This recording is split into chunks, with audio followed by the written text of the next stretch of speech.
And it's even in our movies, and it can make you feel like it's all around and makes you want to ask and say, are we destined to always disagree? And the answer is yes. And you can see that right here. In fact, what this shows is that we were actually designed to disagree. And so you might ask and say, okay, well then does that show who is right? And the answer to that is no, but it does show who is wrong. Let me explain.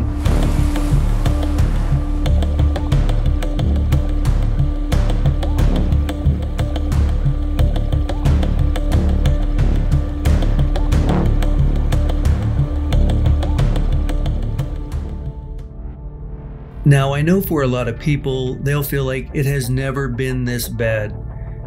Really? You sure about that? Because I remember some pretty bad moments in our history. Now, that's not to say we don't have challenges moving forward, but I want to explain why our disagreements are not only healthy, but they are needed, and they have always been needed. Let me give you an example of why this is so important. I just wanted to take a moment and say thank you. It really means a lot to me that you stopped by. My channel is dedicated to helping people understand themselves and others better and help improve their lives. So please leave a like and subscribe and let the YouTube algorithm know that spreading positivity is something that is welcome. Thank you. So I walk into work, and I know this wasn't what you're expecting, right? I walk into work and there's a team building exercise. What happens is you're given a piece of paper and it gives you a scenario. You have broken down in a winter storm and you are stuck. And here are the things that you have. And you might have water and matches and a hose and a blanket and just different things in your vehicle. And it says put these in order of importance for your survival. And so first everyone has to do the paper by themselves. And once you're done, you go ahead and put that aside.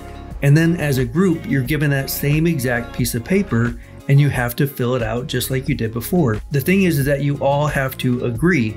So whoever is leading the group, they have to go and say, is everybody agreed? And the point of the exercise is you get the one that you finished individually with the one that you did as a group. Even though you argued and debated and really argued for your point of view, the point is that the one that you did as a group, 95% of the time was a correct version compared to the one that you did individually. And what it's trying to show is that alone, we don't have the answers, right? We don't have a very good chance of survival, but as a group, even though we may not agree, even though we may have to argue about it, in the end, the answer that we all came up with together is the right answer. And that's what I'm talking about when I talk about this design of consciousness.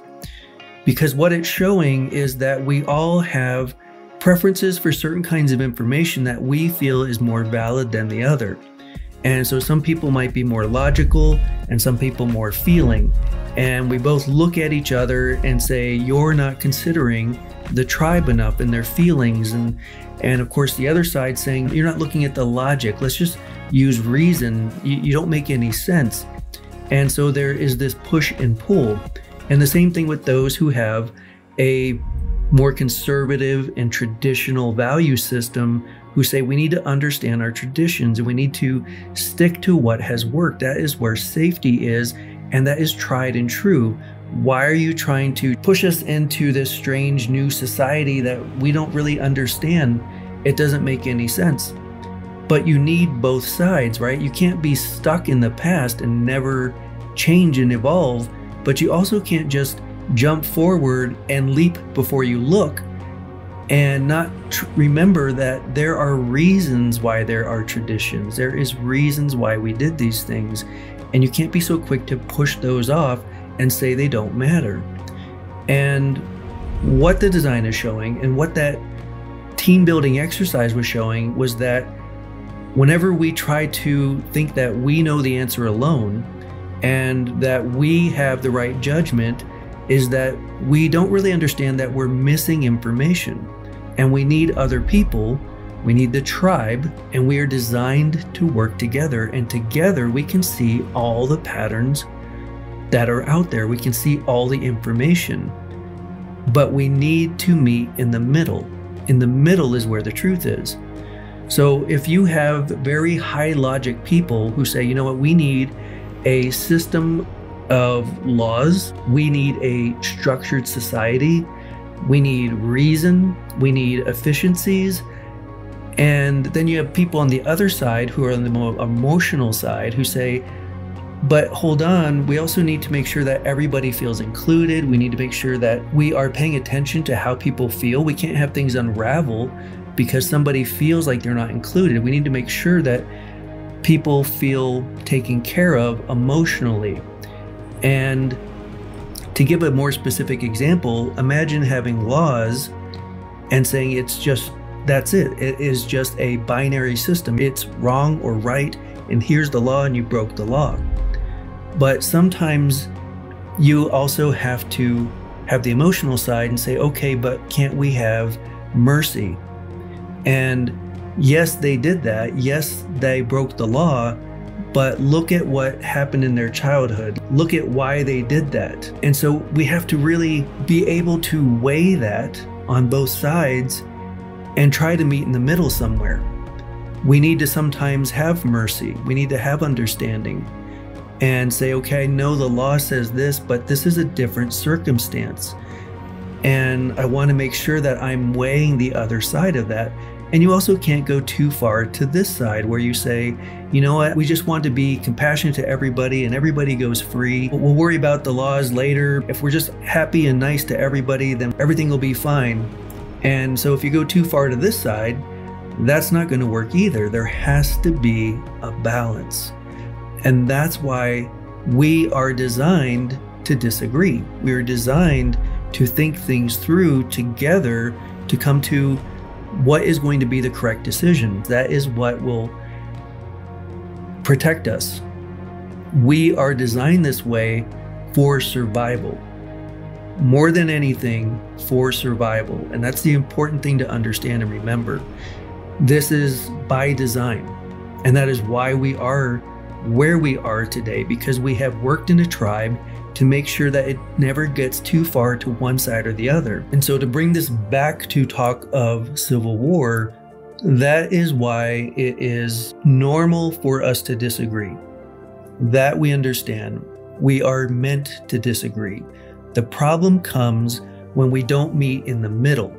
Now, in the middle, just so you understand, neither one of us is going to get what we want. Nobody's going to quite be happy, and that's great. You do not want that, because if you go too far to one side or the other, it all falls apart. And so we have to try to work with each other. You're not going to be able to do exactly what you want to do. I'm not going to get exactly what I want to get. But if we meet in the middle, that's probably the right answer. We need to have balance. And whenever you are not willing to do that with the other person, that is when it gets lopsided. That is when it becomes dangerous. Ultimately, whenever you have people who are in disagreement with each other, and it can be about very, very serious things. I'm not trying to minimize the feelings or the ideals that people feel that they are protecting. But I want people to understand that when you are reactive and when you are judging and angry, that you're not listening to the other side. And that is why there is a problem right now, especially in the US, and I know this is other places, because it's, again, we're designed this way. It's going to be in every place. It's not going to be just the US. But the reason that we are having an issue is because we are not meeting in the middle. Now, democracy is designed so that you do that. And that's a great system. You vote on it and you adhere to whatever the outcome of the vote was. And you know what? Sometimes you're not going to like that outcome, but that's okay. And in the US, it is actually by design. If you look and people say, oh, Congress does nothing, you know, every president we get, nothing ever changes. That's perfect. That's great, because that means it's working. That means that every time one side gets in and they make some changes, The next time the next side gets in because they go too far, and then everybody votes for the other side, and they come in and they change it all back, and we just keep going back and forth. And for the most part, if you just went about your life and didn't pay attention to politics, for 90% of your life, you wouldn't even know who was in the White House, who was leading the politics, because nothing ever changes. And when it becomes a problem is whenever we have institutions where we try to gerrymander that, because that whenever there's gerrymandering from one side or the other, then what happens is you start to get a vote that doesn't represent how the people actually feel. It's not meeting in that center. It didn't get that. It got a lopsided vote. So that's really important on why this happens. Now, if you remember at the beginning, I said that design doesn't show who's right? Because we all have this perspective. We all bring our perspective to the tribe, and we're going to argue for certain things. Some people are going to argue for more logical things, some people more feeling based, some people more tradition, some people more progressive. Now, where are people wrong? The people who are wrong are the ones who tell you that the other side or the people that disagree with you are bad people, that you should be afraid of them, that you need to fear them, that they are dangerous, that we need to fight them. That is when things go wrong, and that is somebody that is not a good leader.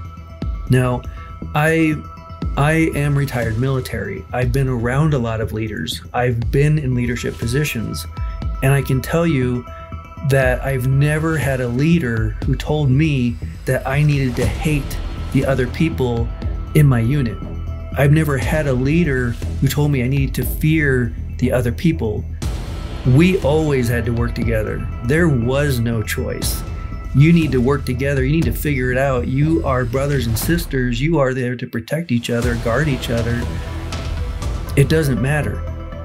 And so to have people in leadership positions who tell you to hate half of the country, they're wrong. There's no way around that. That should not be somebody that you consider a leader. And so I just really wanted to point that out to you because, like I said, I've been around leaders. I've been around great leaders. I've been around bad leaders. And I can tell you, I have never had a leader who told me to fear or hate the other people that I was in a group with. Never. And if somebody is telling you that, they are not a leader. And I want you to understand that, because as much as we are designed to disagree, we are also designed to come together and make a decision, have it be in the middle, and that is what is right. And that is what will save us.